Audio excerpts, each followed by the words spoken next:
घोड़े की टाप से कुचली हुई छिपकली की राजा द्वारा सेवा। छिपकली की आत्मकथा। पति पर वशीकरण का दुष्परिणाम। राजा के पुण्य दान से उसका उद्धार। श्री वशिष्ठ जी कहते हैं, राजन, वे दोनों पति पत्नी मंदरांचल के शिखर से पृथ्वी की ओर प्रस्थित हुए। मार्ग में अनेकों मनोहर पर्वतीय दृश्यों को देखते हुए क्रमशः नीचे उतरने लगे। पृथ्वी पर आकर राजा ने अपने श्रेष्ठ घोड़े को देखा, जो वज्र के समान कठोर तापों से धरती को वेग पूर्वक खोद रहा था। उस भूभाग के भीतर एक छिपकली रहती थी। जब तीखी टाप से वह घोड़ा धरती खोद रहा था, उसी समय वह छिपकली वहां से निकलकर जाने लगी। इतने में ही टाप के आघात से उसका शरीर विदीर्ण हो गया। दयालु राजा रुक्मांगद ने जब उसकी यह दशा देखी, तो वे बड़े वेग से दौड़े और वृक्ष के कोमल पत्ते से उन्होंने स्वयं उसे खुर के नीचे से उठाया तथा घास एवं तृण से भरी हुई भूमि पर रख दिया। तत्पश्चात उसे मूर्छित देख मोहिनी से बोले, सुंदरी, शीघ्र पानी ले आओ। कमल लोचने, यह छिपकली कुचलकर मूर्छित हो गई है, इसे उस जल से सींचूंगा। स्वामी की आज्ञा से मोहिनी शीघ्र शीतल जल ले आई। राजा ने उस जल से बेहोश पड़ी हुई छिपकली को सींचा। राजन, शीतल जल के अभिषेक से उसकी खोई हुई चेतना फिर लौट आई। किसी प्रकार की चोट क्यों न हो, सब में शीतल जल से सींचना उत्तम माना गया है, अथवा भीगे हुए वस्त्र से सहसा उस पर पट्टी बांधना हितकर माना गया है। राजन, जब छिपकली सचेत हुई तो राजा को सामने खड़े देख वेदना से पीड़ित हो धीरे धीरे इस प्रकार मनुष्य की बोली में बोली, महाबाहु रुक्मांगद, मेरा पूर्व जन्म का चरित्र सुनिए। रमणीय शाकल नगर में मैं एक ब्राह्मण की पत्नी थी। प्रभु, मुझ में रूप था, जवानी थी, तो भी मैं अपने स्वामी की अत्यंत प्यारी न हो सकी। वे सदा मुझसे द्वेष रखते और मेरे प्रति कठोरतापूर्ण बातें कहते थे। महाराज, तब मैंने क्रोध युक्त हो वशीकरण औषध प्राप्त करने के लिए ऐसी स्त्रियों से सलाह ली, जिन्हें उनके पतियों ने कभी त्याग दिया था और फिर वे उनके वश में हो गए थे। भूपाल, मेरे पूछने पर उन स्त्रियों ने कहा, तुम्हारे पति अवश्य वश में हो जाएंगे। उसका एक उपाय है। यहाँ एक सन्यासिनी रहती है, उन्हीं की दी हुई दवाओं से हमारे पति वश में हुए हैं। वरारोहे, तुम भी उन्हीं सन्यासिनी से पूछो, वे तुम्हें कोई अच्छी दवा दे देंगी। तुम उन पर संदेह न करना। राजन, तब उन स्त्रियों के कहने से मैं तुरंत वहां उनके पास पहुंची और उनसे चूर्ण और रक्षा सूत्र लेकर अपने पति के पास लौट आई और प्रदोष काल में दूध के साथ वह चूर्ण स्वामी को पिला दिया। साथ ही रक्षा सूत्र उनके गले में बांध दिया। नृपश्रेष्ठ, जिस दिन स्वामी ने वह चूर्ण पिया, उसी दिन से उन्हें क्षय का रोग हो गया और वे प्रतिदिन दुबले होने लगे। उनके गुप्त अंग में घाव हो जाने से उसमें दूषित वर्ण जनित कीड़े पड़ गए। कुछ ही दिन बीतने पर मेरे पति तेजोहीन हो गए। उनकी इंद्रियां व्याकुल हो उठी। वे दिन रात क्रंदन करते हुए मुझसे बार बार कहने लगे, सुंदरी, मैं तुम्हारा दास हूं, तुम्हारी शरण में आया हूं। अब कभी पराई स्त्री के पास नहीं जाऊंगा, मेरी रक्षा करो। महीपते, उनका वह रोदन सुनकर मैं उन तापसी के पास गई और पूछा, मेरे पति किस प्रकार सुखी होंगे।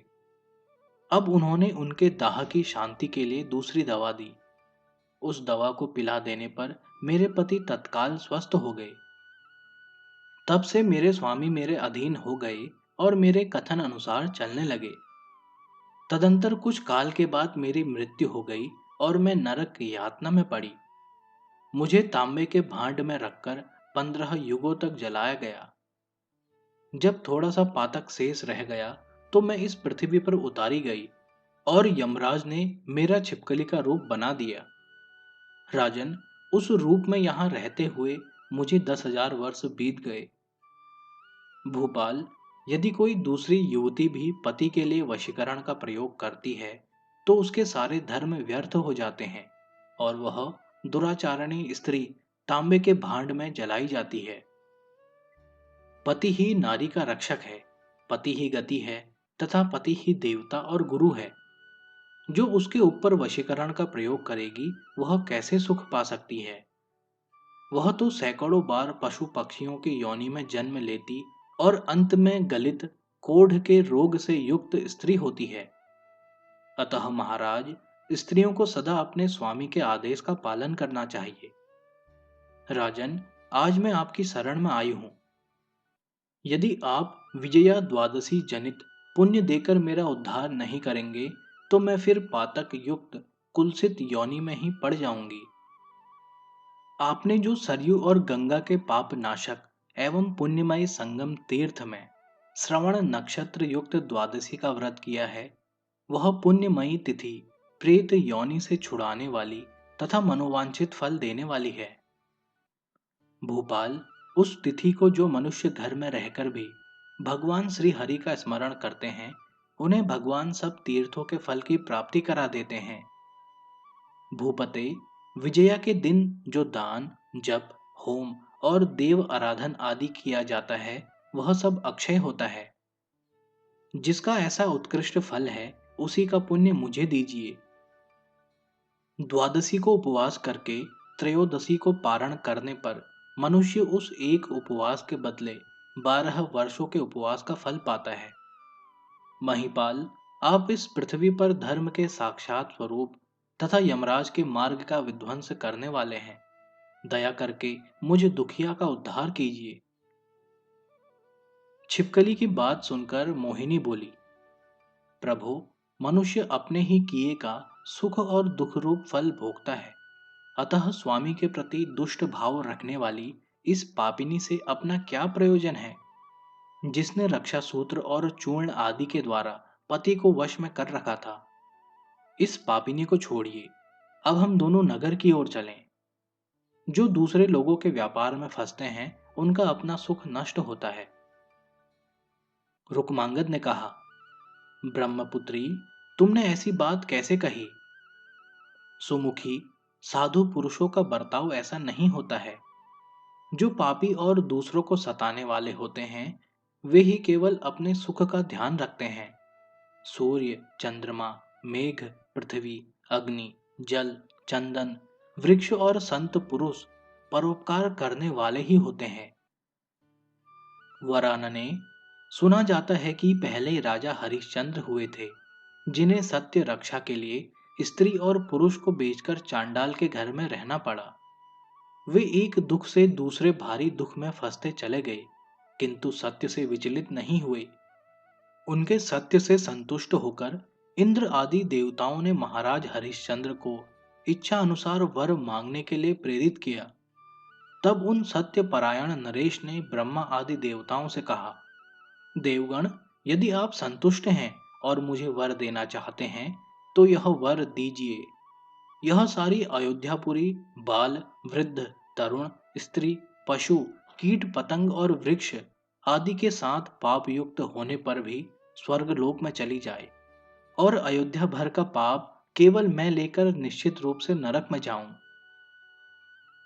देवेश्वरों, इन सब लोगों को पृथ्वी पर छोड़कर मैं अकेला स्वर्ग में नहीं जाऊंगा। यह मैंने सच्ची बात बताई है। उनकी यह दृढ़ता जानकर इंद्र आदि देवताओं ने आज्ञा दे दी और उन्हीं के साथ वह सारी पुरी स्वर्ग लोक में चली गई। देवी, महर्षि दधीचि ने देवताओं को दैत्यों से परास्त हुआ सुनकर दयावश उनके उपकार के लिए अपने शरीर की हड्डियां तक दे दी। सुंदरी, पूर्व काल में राजा शिवी ने कबूतर की प्राण रक्षा के लिए भूखे बाज को अपना मांस दे दिया। वरानने, प्राचीन काल में इस पृथ्वी पर जीमुत वाहन नाम से प्रसिद्ध एक राजा हो गए हैं, जिन्होंने एक सर्प की प्राण रक्षा के लिए अपना जीवन समर्पित कर दिया था। इसलिए देवी, राजा को सदा दयालु होना चाहिए। शुभे, बादल पवित्र और अपवित्र स्थान में भी समान रूप से वर्षा करता है, चंद्रमा अपनी शीतल किरणों से चांडालों और पतितों को भी आह्लाद प्रदान करते हैं। अतः सुंदरी, इस दुखिया छिपकली को मैं उसी प्रकार अपने पुण्य देकर उद्धार करूंगा जैसे राजा ययाति का उद्धार उनके नातियों ने किया था। इस प्रकार मोहिनी की बात का खंडन करके राजा ने छिपकली से कहा, मैंने विजया का पुण्य तुम्हें दे दिया। अब तुम समस्त पापों से रहित हो विष्णु लोक को चली जाओ। भूपाल, राजा रुक्मांगद के ऐसा कहने पर उस स्त्री ने सहसा छिपकली के उस पुराने शरीर को त्याग दिया और दिव्य शरीर धारण करके दिव्य वस्त्र आभूषणों से विभूषित हो वह दसों दिशाओं को प्रकाशित करती हुई राजा की आज्ञा ले अद्भुत वैष्णव धाम को चली गई।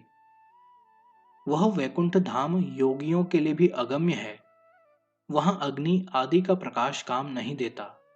वह स्वयं प्रकाश, श्रेष्ठ, वरणीय तथा परमात्मा स्वरूप है।